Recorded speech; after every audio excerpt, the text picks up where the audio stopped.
অনেক রকমের পরীক্ষার প্রশ্ন ও উত্তর আমার এই চ্যানেলে আলোচনা করা হয়। যে কোনো ধরনের প্রশ্ন, অজানা প্রতিটা দিন জেনারেল নলেজ থেকে আরম্ভ করে কুইজের প্রতিদিনের প্রশ্ন আলোচনা করা হয়। চলুন কথা না বাড়িয়ে ভিডিওটা শুরু করা যাক। ফার্স্ট প্রশ্ন, শ্বেত বিপ্লব কোন পরিকল্পনায় গৃহীত হয়? উত্তরটি হলো তৃতীয় পরিকল্পনায় শ্বেত বিপ্লব গৃহীত হয়। উত্তরটি হলো তৃতীয় পরিকল্পনায়। নেক্সট প্রশ্ন, কোন দেশকে বলা হয় থোরিয়ামের ভাণ্ডার? উত্তরটি হলো ভারতকে বলা হয় থোরিয়ামের ভাণ্ডার। উত্তরটি হলো ভারতকে বলা হয় থোরিয়ামের ভাণ্ডার। নেক্সট প্রশ্ন, গুগলি শব্দটি কোন খেলার সঙ্গে যুক্ত? উত্তরটি হলো ক্রিকেট খেলার সঙ্গে গুগলি শব্দটি যুক্ত হয়েছে। উত্তরটি হলো ক্রিকেট খেলার সঙ্গে গুগলি শব্দটি যুক্ত হয়েছে। নেক্সট প্রশ্ন, মানুষের চোখের কোন অংশে প্রতিবিম্ব গঠিত হয়? উত্তরটি হলো রেটিনা অংশে মানুষের চোখের প্রতিবিম্ব গঠিত হয়। নেক্সট প্রশ্ন, লাল গ্রহ কাকে বলা হয়ে থাকে? উত্তরটি হলো মঙ্গল গ্রহকে লাল গ্রহ বলা হয়।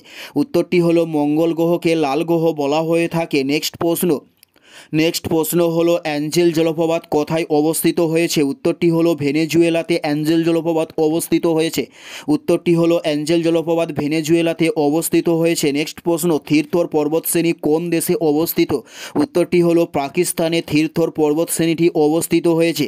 উত্তরটি হলো পাকিস্তানে অবস্থিত। নেক্সট প্রশ্ন, শকাব্দের প্রবর্তক কে করে থাকেন? উত্তরটি হলো কনিষ্ক শকাব্দের প্রবর্তক করে থাকেন। উত্তরটি হলো কনিষ্ক শকাব্দের প্রবর্তক করে থাকেন। নেক্সট প্রশ্ন হলো আন্দামান দ্বীপপুঞ্জের প্রধান বন্দর কোনটিকে বলা হয়? উত্তরটি হলো পোর্ট বিয়ারকে বলা হয় আন্দামান দ্বীপপুঞ্জের প্রধান বন্দর।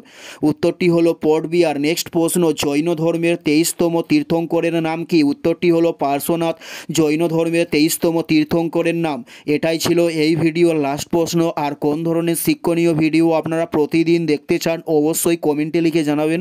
পুরো ভিডিওটা দেখার জন্য আপনাদের প্রত্যেককে আমাদের ইউটিউবের পক্ষ থেকে রইল অসংখ্য ধন্যবাদ। Thanks for watching.